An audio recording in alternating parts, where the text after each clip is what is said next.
Cả nhà em xem đấy, cả chồng em cũng xem. Có khen vợ xinh không? Chỉ cười thôi ạ. Em bé nhà Hoa bảo thích mẹ lên hình, thế là hôm nay Hoa lại là diễn viên chính. Các bạn ơi, sữa chua nhà mình uống có ngon không? Hôm trước lên video giới thiệu một cái là hôm sau cháy hàng luôn. Có khách đến tận bếp lấy liền 10 chai, xong khoe với chúng mình là nhà bạn ấy đã tiêu thụ hết 6 chai luôn rồi. Bạn mà chưa trải nghiệm thì đặt ngay nha.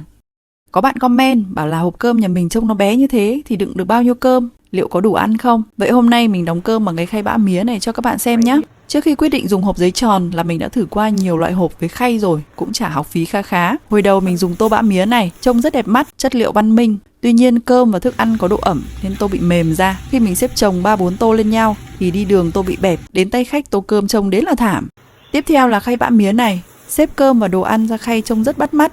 Nhưng vận hành thì hơi bất cập. Thứ nhất là khi dùng hộp giấy tròn và khay ba ngăn rời thì bọn mình có thể chuẩn bị đồ ăn riêng và xới cơm riêng, tiết kiệm thời gian, còn khay bã mía thì bọn mình làm chậm hơn. Thứ hai, khay bã mía kích thước lớn hơn nên không bày được nhiều trên bàn, bạn nhìn hình ảnh là thấy rồi phải không?